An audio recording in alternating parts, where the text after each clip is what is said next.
Assalamualaikum warahmatullahi wabarakatuh. Waalaikumsalam warahmatullahi wabarakatuh.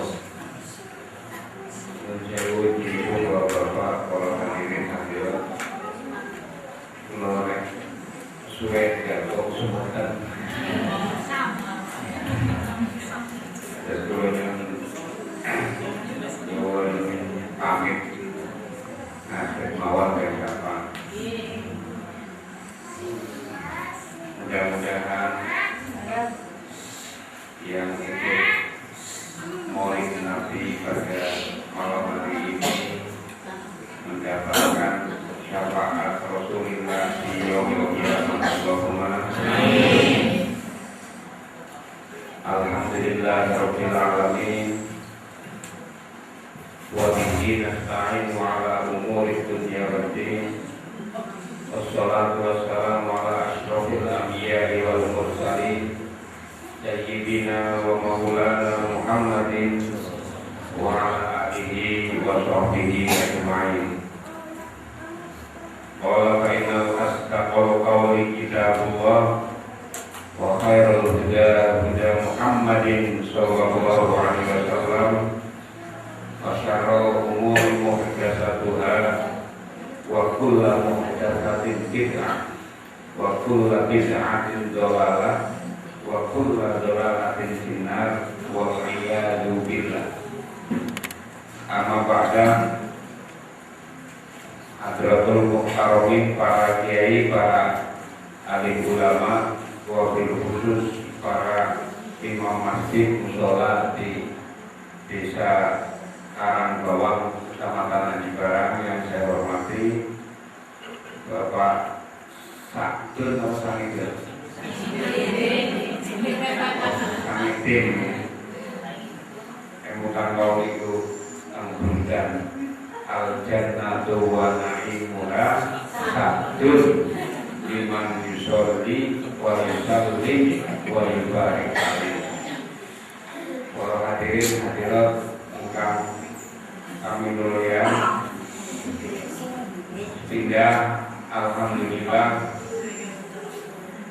saya bisa bersilaturahmi dengan masyarakat di desa Karangbawang. Mudah-mudahan silaturahmi saya dan mudah-mudahan peringatan Maulid Nabi besar Muhammad sallallahu alaihi wasallam pada malam hari ini diridhoi oleh Allah Subhanahu wa taala. Yang tidak lupa, saya ini orang Cilongok, jadi campuran mawon pakai bahasa Jawa, bahasa Indonesia, bahasa Banyumas, supaya gampang dipahami, supaya mudah dimengerti. Saya ini lahir dan besar di Cilongok. Ibu saya aktivis muslimah pada zamannya. Bapak saya Hizbullah dari Kulonprogo pada zaman sebelum dan sesudah kemerdekaan. Mudah-mudahan para orang-orang tua kita yang sudah menghadiri kita di kuburannya mendapatkan rahmah Allahumma amin. Mudah-mudahan para pejuang Islam yang sudah mendahului kita mendapatkan anugerah dan juga surga di alam sana. Allahumma amin. Memperingati Maulid Nabi Muhammad SAW itu memperingati sekaligus mengingat-ingat para pejuang, para syuhada, para aktivis yang memerdekakan bangsa ini, para aktivis syuhada pejuang yang memperjuangkan Islam rahmatan lil alamin di Indonesia, dan memperingati Maulid Nabi juga sekaligus mengingatkan kepada kita untuk menciptakan generasi tunggal, generasi baru, generasi penerus yang insya Allah mudah-mudahan bisa meneruskan ajaran dan meneruskan apa yang sudah diberikan kepada Kanjeng Nabi, kepada para sahabatnya, pengikutnya, tabi'in dan seterusnya sampai ila yaumil qiyamah. Allahumma amin. Para hadirin, menawi ibu-ibu yang mereka pun kata ingkang putranya sekolah nih, yang belum punya anak, syukur-syukur yang sudah punya anak, itu biasanya perlu diingatkan bahwa salah satu hikmah Maulidun Nabi itu buat ibu-ibu terutama itu adalah bagaimana caranya anak niku saged sekolah. Kenapa harus sekolah? Karena sekolah itu bagian dari kewajiban, bagian dari cara yang paling sederhana untuk bisa mempelajari ilmu. Jadi dalam salah satu hadis saya kira sudah banyak sekali yang hafal, thalabul ilmi faridatun ala kulli muslimin wa muslimatin utlubul ilma walau bisin, atau dalam Al-Quran dinyatakan Allah akan mengangkat derajatnya para orang-orang yang punya ilmu dengan derajat yang setinggi-tingginya. Nah, kenapa dalam Maulid Nabi ini kita perlu tekankan anak-anak kita supaya bisa sekolah, bisa ngaji, bisa mondok, bisa punya ilmu? Karena sesungguhnya kita ini kalau masih mau berjuang untuk Islam, berjuang untuk agamanya, maka tidak ada lain adalah kewajiban membina generasi baru. Nah, bulan ini salah satu contoh yang dulu saya ingat bulan ini, bulan mereka orang ingat, tapi barang gede, barang sekolah yang PKN Negeri Purwokerto. Tanggal lahir saya tidak dikenali. Yang ibu pulau kalau tanggal lahir pinter nopo, tanggal dinanya apa? Dinas itu. Nah, tanggal pinter soalnya gue. Tanggal berapa tahunnya juga kira-kira itu akhir 66. Bergeger PKI. Nah, kalau ditakoni dina apa dinas itu pasarannya pahit. Satu pahit. Nah, pulang kasih kamu mulai pulang kuliah kan Jogja itu agar dinas itu pahit mesti biung pulau puasa. Nah, pulang artinya itu suatu saat menurut tanggalan lahir pula terijazah itu 10 Februari. Nah, tanggal 10 Februari saya ulang tahun, saya mengundang kanca-kanca tuku panganan, roti-rotian, ngopi, diomain di rumah. Apa sih kok ulang tahun? Ulang tahun itu ya lahir kemudian apa, waktunya apa, itu dikuasai ini jenenge ulang. Nah, ternyata ibu menguasai saya itu di wonten manfaatnya kakak banget. Setunggal dilarang sekolah rapuh, kaping kali dilarang orang males sekolah. Pulang pondok banyak pondok pesantrennya Kiai Masuri almarhum Benda Bunayu nanti.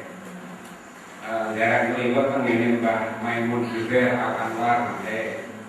Daerah Keliwat kan gini Ki Ali Makruf Api Parakan Senja nanti. Dan banyak sekali pondok pesantren yang pernah saya inati untuk sekedar nawar berkah dan ngaji. Dan itu pulang ilmu dan ini juga perempuan ibu terutama ibu ini prihatin. Nah karena itu kalau ibu-ibu, bapak-bapak, terutama ibu-ibu pengen punya anak yang soleh, soleha, yang alim, alimah, dan yang berkah hidupnya, orang ruwet, ya berpriati nih. Dan tangan priatin itu ya puasa. Puasa itu kan kata puasa dengan puasa Muharram di puasa. Macam-macam puasa itu buat teman-teman kalau katakan dari yang ngaruh dia kan kalau dari apa ke puasa dina satu kain satu pon ya orang dari tapi tradisi kita, tradisi orang-orang dulu, orang-orang para pejuang kita rutinnya anggar gelem priatine anaknya biasanya anaknya jadi itu mau sih dicekeli. Dalam salah satu kitab ini kitab ingat biasa dipunwaos kiai-kiai itu wau atau kiai Sultanus. Salah satu yang membuat anak, membuat generasi baru, membuat lari-lari doyo niku bisa sukses itu sangat tergantung yang kita itu. Jadi seseorang menjadi muslim yang baik, seseorang akan dicetak menjadi bangsa Yahudi, bangsa Nasrani dan seterusnya sangat tergantung kedua orang tuanya. Konten ibu hadis kulo suka ini nama itu sak temene wong tuwa kuwi iso dadekno anake Yahudi, iso dadekno anake Nasrani, iso dadekno anake Islam. Nah inilah yang menjadi penting dalam setiap kali peringatan Maulid Nabi Muhammad SAW. Yang saya ingat adalah bagaimana kita mengajarkan dan mendidik anak supaya menjadi generasi penerus. Orang ada yang kalau melihatkan sebab generasi kita ini kan generasi yang sangat jauh dari Kanjeng Nabi Muhammad SAW. Kanjeng Nabi itu lahir kira-kira tahun 500 Masehi. Sekarang kita sudah menginjak 2014 Masehi. Kita tidak mungkin akan ketemu Kanjeng Nabi. Kita hanya ketemu dengan murid-muridnya Kanjeng Nabi yang pernah ketemu dengan sahabat, pernah ketemu dengan tabiin sampai ke ulama Indonesia. Jadi saya atau para kiai itu sebenarnya meneruskan ajaran pun Kanjeng Nabi yang sudah diajarkan kepada para sahabatnya, pada para tabiinnya, kepada para ulama-ulama sampai ke Indonesia. Nah untuk bisa meneruskan perjuangan mereka, maka itu tadi yang pertama konten salah tunggal kita Alfiyah. Wa Muhammadun huwa ibnu maliki Ahmadu rabbil khairu maliki Zuriyan ala nabiyil mustafa wa alihil mustaqbilin masyarafa wa asta'inullah fi alfiyah maqasidun nabi biha mafiyah Warikul aqsa bilabdin mujasi wa tabsudul badla biwa'din mujasi wa taqtadi ridon bil ghairi suci wa ikotan awdiyata wa huwa bisakin haizul tafdila mustaqifun saniyal jamina. Ini contoh orang yang tidak menghormati orang yang sudah lebih dulu. Itu di dalam Alfiyah itu di muqaddimahnya Alfiyahnya Ibnu Malik mandan sombong Ibnu Malik. Jadi dalam bait yang kelima kalau tidak salah watak tadi ridon biwiri surti faikotan alfiyata mimukti watak tadi ridon biwiri surti tegese alfiyah ini saya karang tanpa ada kemarahan, tanpa ada yang disebut penyakit hati. Nah terusane fa'iqatan alfiyah ibn Muqti mungkuli alfiyah ibn Muqti. Barbar ngomong fa'iqatan alfiyah ibn Muqti itu seluruh karangan Ibnu Malik yang mau ditulis dalam bentuk alfiyah itu hilang kabeh. Sebab merasa ada kesombongan dalam hatinya, alfiyah yang saya karang ini lebih bagus daripada kitab Nahwu Shoroh yang dikarang oleh gurunya Ibnu Muqti. Maka kemudian di bait berikutnya wa huwa bisakin hafizul tabdila wa huwa sebabe Ibnu Muqti kuwi luwih dhuwur, luwih dingin, hafizul tabdila memperoleh kemuliaan. Baru keluarlah seluruh karangan alfiyah yang jumlahnya 1000 bait. Wonten sing hafal mboten alfiyah? Alhamdulillah. Alfiyah itu tata cara belajar bahasa Arab atau pesantren. Itu alfiyah. Isinya tentang aturan-aturan berbahasa Arab. Kenapa perlu dipelajari? Sebab yang badhe ngaji, badhe alim di kedah saged maos Al-Qur'an. Supados maos Al-Qur'an wonten maknane di kedah mertos bahasa Arab. Supaya ngerti bahasa Arab kudu belajar Nahwu Shoroh. Supaya ngerti Nahwu Shoroh salah satunya belajar alfiyah. Nah, mudah-mudahan ini sih butuh kayaknya wong aku gawe semu baik. Tapi itu salah satu cara bahwa kalau kita ingin punya anak yang alim, anak yang pintar, anak yang soleh, dia pertama-tama ibunya harus mendidik anaknya dengan cukup tertib, cukup disiplin, baik sekolah umum maupun sekolah agama, terserah yang di sekolah. Dan caranya apa ya kita benar itu. Wonten setunggalin kitab Ta'limul Muta'alim yang biasa dipun waos dia itu. Saya selalu menyebut di hampir setiap pengajian. Selain itu beberapa kali pengajian mau muda, mau itu lagi zaman yang muda. Tentang Sokaraja minggu ini tentang kemudian Kaliurang atau Kedurang nih. Kedurang itu dengan Kiai Zulfan itu kan Dharma Munggah Malik tentang Paning Kaban.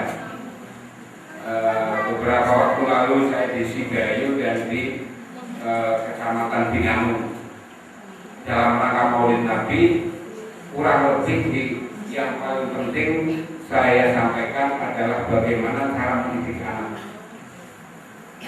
Kamin amalin yatasawwaru bisurati a'malid dunya. Kamin amalin tan pirang-pirang amal yatasawwaru katone gambarane bisurati a'malid dunya, gambarane katone amal dunya. Tunggal pekerjaan misalnya dengan bapak ibu misalnya ani-ani, kasih orang ani-ani begini peran anak ya. Kalau bapak-bapak misalnya yang jadi pengusaha, Pak kita ini pengusaha Pak Sis yang usaha apapun itu amal dunia atau amal akhirat bu? Amal dunia ini sekolah itu amal dunia atau amal akhirat bu? Nah ini tergantungnya uang seperti Pak Sis jadi usaha genteng itu jelas amal dunia. Sumaya sirumin akmalil akhirat, tapi jadi bisa disebut amal akhirat. Amal akhirat itu maksudnya amal sing wonten ganjar bi husni niat sebab niate apik. Terus kambing amalin pirang-pirang amal ya tasawwaru bisurati akmalid dunya katone amal dunya sumaya sirumin akmalil akhirat, kemudian jadi amal akhirat bi husni niat sebab niate bener. Sekolah, mondok, kuliah itu amal akhirat. Tapi kalau sekolah, mondok, kuliah karena niat dari pekerjaan itu amal dunia. Jadi seorang anak nilainya nenggone Gusti Allah. Terus ada wonten iku kambing amalin ya tasawwaru bisurati amalil akhirat. Pirang-pirang amal sing katone kuwi amal akhirat sumayasiru min amal dunia, kemudian jadi amal dunia bisuin niat, sebab niatnya Bapak-bapak, ibu-ibu, kader didiklah kader-kader anak bangsa ini pertama kali dengan niat yang benar. Jadi panjenengan mau kuliah anaknya, mau mondok, mau sekolah, buat niatnya yang boleh pegawai. Nawaitu ta'alluma ihya'is syariah wa izalatil juhal. Nawaitu ta'alluma nyong niat belajar, sekolah, mondok, kuliah, ihya'is syariah, murid-murid agama Islam. Wa izalatil juhal, kan menghilangkan kebodohan. Angger wong sing duwe ilmu ora bodoh, duwe ilmu ora mungkin nang alam dunia umumnya itu larang, orang mungkin. Jadi logikanya kalau dia orang pandai, dia punya ilmu, insya Allah uripes orang sempurna. Tapi agar niatnya panjenengan niat golek penggawean, ilmu urung mesti oli, penggaweannya ya urung mesti oli. Jadi bukan koror. Sebab niatnya kurang pas. Itu tentang yang taklimul muta'alim, satu kitab yang mengajarkan belajar mengajar menurut Islam. Nah ini penting karena innamal a'malu binniyat, seluruh pekerjaan baik itu diawali dengan niat yang baik. Nah ini makna dari nopo bagaimana anak-anak kita punya pendidikan yang baik, punya pendidikan yang benar, dan punya pendidikan yang berkait buat keluarga terutama dan lingkungannya. Para hadirin hadirat yang kami muliakan, ada hal lain dalam peringatan Maulid Nabi yang mungkin sering diajarkan oleh para kiai, sering diberikan wejangan oleh para ustadz. Itu hal yang sederhana tapi mungkin saya ingatkan kembali. Saya mau tanya kepada ibu-ibu terutama, kalau Gusti Allah mewajibkan kepada kita puasa, sholat, zakat, apakah Gusti Allah ikut puasa? Gusti Allah perlu puasa berapa bulan? Gusti Allah mewajibkan kita puasa bulan Ramadan. Bingung. Gusti Allah melakukan sholat atau boten menawi Gusti Allah mewajibkan kita sholat 5 waktu. Panjenengan apa Gusti Allah sholat? Nah, tidak ada satupun perintah Tuhan, tidak ada satupun perintah ibadah dari Gusti Allah melalui Kanjeng Nabi Muhammad yang Gusti Allah ikut melakukannya. Jadi panjenengan kita semua diwajibkan sholat, ya Gusti Allah perlu sholat. Mau sholat itu menyembah, kan nggak mungkin Gusti Allah menyembah dirinya sendiri, kan? Tidak mungkin Gusti Allah mewajibkan dirinya puasa meskipun Gusti Allah mewajibkan kepada kita puasa. Tetapi kalau sholawat Gusti Allah mewajibkan kepada kita, di samping juga Gusti Allah maca sholawat terhadap Kanjeng kalau Al-Quran, innallaha wa malaikatahu yusholluna 'alan nabi ya ayyuhalladzina amanu shollu 'alaihi wa sallimu taslima.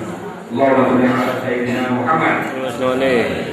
Innallaha sakane Gusti Allah wa malaikatahu lan para malaikat Gusti Allah yusholluna 'alan nabi. Jadi Gusti Allah sendiri memerintahkan membaca sholawat menghormati Kanjeng Nabi, tapi beliau Gusti Allah ikut juga membacakan dan menghormati Kanjeng Nabi. Itulah istimewanya Maulid Nabi. Istimewanya membaca sholawat. Istimewanya kita mewiridkan sholawat. Sholawat itu kata. Nek kula biasa sholawatnya sholawat sadiriyah. Allahumma sholli ala sayyidina Muhammadin abdika wa nabiyyika wa rasulika nabiyil ummi wa ala alihi wa sahbihi Wasallim tasliman bi qadri azamatillahi fi kulli waqtin wahid. Macam-macam doa. Allahumma sholli ala sayyidina Muhammad wa ala ali sayyidina Muhammad di sholawat. Terserah panjenengan pakai sholawat apa, yang penting sholawat itu harus dibiasakan supaya hati kita terus menerus senang dan tresna karo Kanjeng Nabi, dan dalam hati kita terus menerus ingat kepada Gusti Allah. Itu yang terpenting dari kebiasaan kita membaca sholawat di dalam hatinya. Jadi orang perlu panjenengan waktu sholat subuh bilang nanti isya bilang yang penting dibiasakan setiap saat di dalam hati panjenengan, sambil panjenengan kerja, sambil panjenengan ngomong, sambil panjenengan beraktivitas sehari-hari, sholawat harus ada di dalam hati kita masing-masing. Para hadirin hadirat ingkang kawula muliakan, kenapa ini harus kita tradisikan? Sebab generasi kita ini pun lagi lali dari sholawat. Makanya sekarang mulai pada musim para habaib, kita semua sebenarnya habaib. Kita semua habaib. Nek menurut pula. Jadi definisi habaib itu adalah dzurriyyatur rasul, dan dzurriyyatur rasul itu gampang kita nitip ini. Di wong sing gelem ngurusi umat itu insyaallah dzurriyyatur rasul. Gitu. Meskipun ilmunya orang manco, anak-anak. Meskipun hidupnya tidak manco. Jadi Habib itu tidak harus hidupnya manco. Habib itu tidak harus orang yang pakai jubah putih, pakai kopiah putih, disabut sebagai Habib. Sebenarnya di dalam banyak definisi di kitab-kitab saya baca, habaib atau dzurriyyatur rasul itu gampang cirinane. Wong sing gelem ngoprak-oprak umat, wong sing gelem ngurusi umat niku insyaallah dzurriyyatur rasul. Para imam masjid, para imam mushola, jajal keurut maringanan dhuwur, bim insyaallah anak tetesan darah saking Kanjeng Nabi. Karena itu untuk bisa melacak diri kita masing-masing di mana makom kita, mulailah dari sekarang membiasakan sholawat di dalam hati, tak perlu dibatasi waktu. Para hadirin hadirat ingkang kula muliakan, di dalam salah satu kebiasaan para aulia, kebiasaan para ulama, kebiasaan para penebar Islam pada zaman dahulu yang saya tahu, baik itu yang ada di Jawa maupun di tanah-tanah Nusantara. Tanah Nusantara ini maksudnya Sumatera, Kalimantan, Sulawesi, kemudian Jawa, Madura, Bawean, Bali, itu dulu menjadi satu itu yang namanya Atlantik. Panjenengan saya belum lahir, apalagi anak cucu kita. Tapi Indonesia dulu itu sebenarnya satu pulau yang masih disebut Atlantik. Nah, tradisi masyarakat dulu di Nusantara ini adalah tawasulan. Kenapa tawasulan itu menjadi tradisi, baik tradisi Islam, tradisi Hindu maupun tradisi agama di sini? Karena kita merasa bahwa kita tidak mungkin ketemu Kanjeng Nabi. Karena itu kudu bisa nyampe ke Kanjeng Nabi melalui satu tawasul sholat. Yang kedua tawasul kepada para pejuang yang sudah mendahului kita. Nah, ini penting sebab di dalam setiap perjuangan apapun kita tidak pernah berangkat dari nol. Jadi al-fadlul lil muqtadi wa in ahsanal muqtadi. Al-fadl itu keutamaan, lil muqtadi tetap duwene wong sing pendahulu. Wa in ahsanal muqtadi, meskipun generasi yang sekarang jauh lebih baik. Misalnya seringkali memang benda-benda sikil karena pinter, karena pandai, merasa dia lebih pinter dari orang-orang sebelumnya. Padahal seperti yang tadi saya contohkan, Ibnu Malik Al-Alfiyah mandek grek sebab sombong karo gurune. Banyak sekali anak-anak sekarang yang karena tidak diajari tata cara, tidak diajari adab istiadat, sopan santun, seringkali tidak taat kepada orang tuanya, kepada seniornya, kepada guru-gurunya. Karena itu panjenengan juga perlu hati-hati. Sini banyak sekali Islam sih model aneh-aneh. Gitu. Lagi zamannya pakai aliran-aliran sing aneh. Mana aliran kapok cungkuat, mana aliran jenggot, mana aliran macam-macam itu. Dan ujung dari seluruh aliran-aliran yang ada di Indonesia ini, kita lihat ternyata mereka ujungnya adalah melawan bunuh diri untuk membunuh orang lain dengan teroris ini. Terus kalau ada panjenengan pondok bocah yang perlu hati-hati. Sebab Nahdlatul Ulama hari ini yang paling berat dihadapi adalah munculnya akidah-akidah yang mengakunya Ahlussunnah, tapi tata cara akidahnya menjelek-jelekan, mengkafir-kafirkan, dan bahkan menyesatkan ajaran-ajaran tradisi kita di Indonesia yang sudah dianut oleh Nahdlatul Ulama sejak 1926.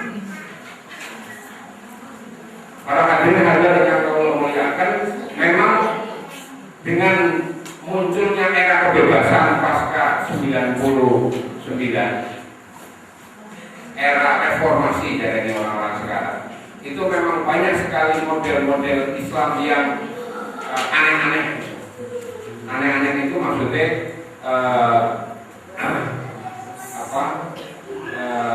misalnya kudu ditutup, singkatan rumah kaneto, jadi begitu gue nggak mau cetak silaturahmi rumah kaneto sing dikatok. Nah, bagaimana kita bisa bersilaturahmi dengan cara menutup seluruh mukanya kecuali matanya? Itu nggak ada ajaran itu ajaran yang dipahami pada saat masih di Saudi Arabia. Orang masih di Saudi itu kan orang panas kawan itu, panas sebab memang udaranya panas, memang situasinya juga panas, makanannya juga tidak seperti di Indonesia. Di sini banyak air mengalir seperti surga, tajrimin tahtial anhar, itu banyak sekali di Indonesia. Kalau di Saudi kan nggak ada, sehingga mereka sangat membatasi diri untuk melihat perempuan karena dalam bertawadud langsung sahabatnya enggak. Nah, tapi ini kan boten. Zaman dulu orang pakai kebentuk ya orang anak pemerkosaan. Zaman kemudian saya sekolah di negara negeri itu yang perempuan itu pakai rok biasa. Gitu. Tapi ya tidak ada terjadi hal-hal yang membuat hubungan laki-laki dan perempuan itu sampai yang diharapkan dilakukan, tidak pernah terjadi. Sebab memang hatinya tidak penuh nafsu. Jadi komunikasi bangsa Indonesia itu memang dari dulu memang komunikasi yang sudah sangat cair, sudah sangat istilah itu paguyuban, persaudaraan, sehingga tanpa perlu harus menutup muka. Nah, jebule mukanya ditutup, terus juga tambah di sini bom. Jakarta kan betul-betul kan ada. Para pengobrol itu orang-orang yang seringkali menutup dirinya dengan pakaian-pakaian yang katone pakaian Islam. Jadi masjid-masjid harus diselamatkan. Kalau tiba-tiba ada orang yang sukarela membersihkan masjid, dan ditakdir masjid itu butuh ditakoni jelas. Sampean sinten, mari nyenek maksudnya apa? Sebab sekarang banyak masjid-masjid NU di kota-kota ditawari macam-macam program, jebule program-program sing ujungnya tidak suka dengan akidah Ahlussunnah wal Jamaah. Ini yang kita hadapi di pengurus besar Nahdlatul Ulama adalah bagaimana caranya masjid-masjid kita tetap ramai seperti tadi dikatakan oleh Pak Sadun. Masjid itu yang penting ramai, Pak. Syukur-syukur bagus, ya bagus ya ramai. Mudah-mudahan pembangunan masjid Istiqomah depan lancar hormat, amin. Mudah-mudahan para alumnianya, para pejuangnya dengan sukarela bau-bau membangun masjid ini ya hormat, amin. Ya melu bantu yang Pak orang siki kan anak hadis Eman bana masjidan bana Allahu baitan fil jannah. Sapa wong sing gelem bangun masjid iku kanggo diawak arep bangun masjid nang surga atau rumah surga.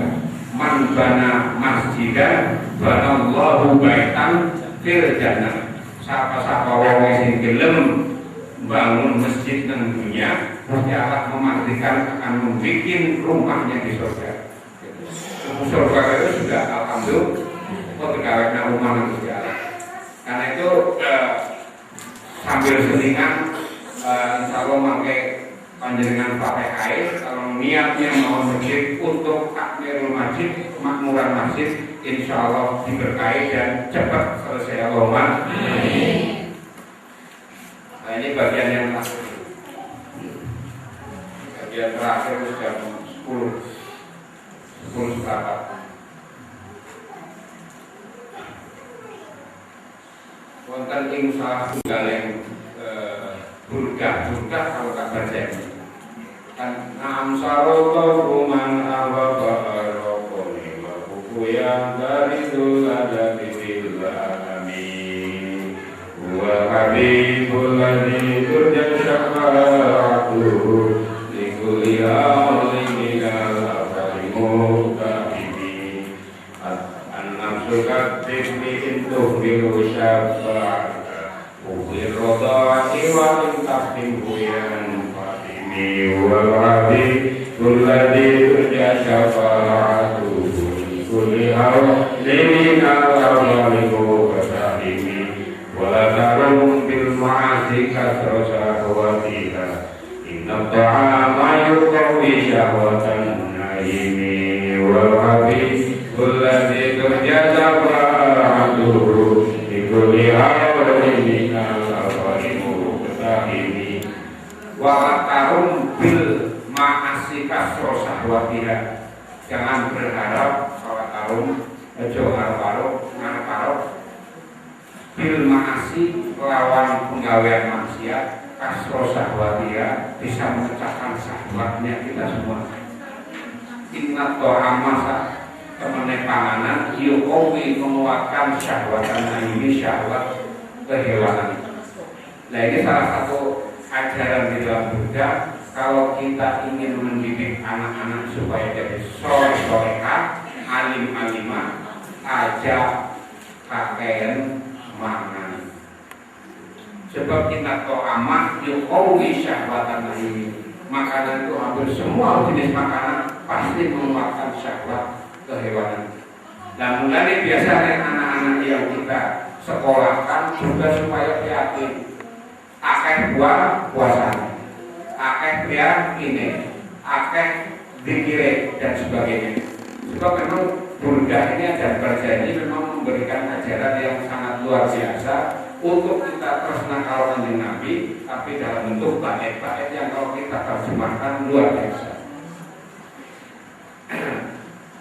Terusannya an-nafsu katifli, an-nafsu itu katifli kaya dari bahasa cilik. An-nafsu katifli intuh milhu, kalau panjenengan pada netek nyusoni wakil tafkin hujan fatimi kecuali dipaksa untuk di apa istilahnya orang Jawa desake ya dipetil. Jadi nafsu itu seperti anak kecil ketika dia menyusui ibunya, menyusu ke ibunya. Kalau dia tidak kita petil tidak akan hilang itu nafsu.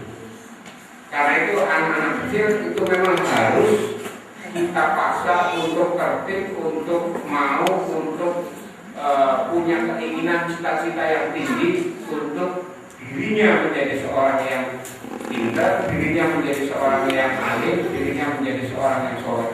Itu sangat terpengaruh tergantung kepada orang tuanya masing-masing. Nah itulah yang kemudian di dalam banyak cerita tentang orang alim seperti Kiai Abdul Rahman Wahid misalnya. Kiai Abdul Rahman Wahid itu tidak tiba-tiba menjadi orang kiai besar, tiba-tiba menjadi pemimpin besar dunia, tapi karena setahu saya sejarah perjalanan Ibu Solehah Wahid yang juga ibunya Gus Dur, semua putra putrinya itu dikuasai itu. Gus Dur itu dikuasai itu Bu Solehah. Adik-adiknya mulai dari nomor 1 Kiai Jabir Wahid, nomor 2 Ibu Aisyah Hamid Begoli, nomor 3 Ibu Lili Wahid, nomor 4 Dr. Umar Wahid, nomor 5 Solahuddin Wahid, nomor 6 Hasyim Wahid. Itu semua putra putrinya dikuasai. Dan 6 putra putrinya ini lahir, ya khusus yang terakhir Hasyim Wahid itu lahir pada saat bapaknya sudah tidak ada. Karena Pak Wahid Hasyim itu meninggal masih muda pada usia 40 tahun. Dan 6 orang anaknya dikader sama ibunya. Salah satu cara membuat para putra putrinya itu menjadi orang yang berguna, bermanfaat buat masyarakat itu dikuasai oleh Bunyai Solehah. Itu saya cerita yang kejadian mawon. Saya bisa jadi mandan lumayan lah sergap sinau sebab tak pikir-pikir, tak ingat-ingat Buyung itu selalu menguasai kota bulan di luar kota-kota yang lain. Dan ini apa? Ini semua menjadi ibrah, menjadi pelajaran, menjadi inspirasi bahasa sekarang supaya para ibu-ibu terutama karena bapak-bapak kan penggaweannya berat, oleh duit tiap dina, menggawe tiap dina, esok mangkat sore kulit, sehingga ibulah yang paling bisa istilahnya mempengaruhi jalan hidup anaknya agar nanti di kemudian hari bisa menjadi penerus Kanjeng Nabi Muhammad. Itu mawon itu dengan supaya orang keseruan. Yang penting kewajiban kita adalah meneruskan para ulama meneruskan Kanjeng al-ulama'u warasatul anbiya. Nah kita nggak usah jadi ulama, kita orang biasa mawon. Yang penting kita meneruskan ulama. Caranya bisa meneruskan ulama, ya kita harus punya ilmu ulama. La yata'atta li ahadin illa ayyu'tiyahullahu salasan. Itu untuk iman aktif Syahul Qadir. Sebaiknya orang yang mau tampil, orang mau jadi apa saja, apalagi jadi pemimpin itu menguasai 3 hal. Pertama ilmu ulama, yang kedua hikmah al-hukama, yang ketiga siasat al-muluk. Jadi didiklah anak-anak Anda, didiklah generasi Anda untuk bisa menguasai ilmunya para ulama. Syukur-syukur yang kedua hikmah al-hukama, mempelajari tasawuf. Sebab orang hidup itu kalau cuma pakai rasionalitas, pakai aku takrok biasanya kepikir-pikir. Nah hikmah aku kama gue supaya kita nanti hidupnya terarah yang ngaji tasawuf, supaya kita punya ilmu yang membimbing kita ke arah yang benar. Baru kalau memang mau ikut dalam hidup di dalam kemasyarakatan yang bermanfaat, ya sedikit-sedikit kita mempelajari siasat al-muluk, yaitu politiknya para pemimpin, politiknya para raja, dan politiknya para tokoh-tokoh masyarakat. Yang paling dekat di sini ya Abdurrahman Wahid. Mumpung kemutan 31 Desember beliau wafat, 30, kita doakan khusus untuk beliau di ulang tahun yang ke-80 berapa sekarang 88. Nah, oleh Mustafa, oleh Wahid, ya dia bermanfaat yang berkah.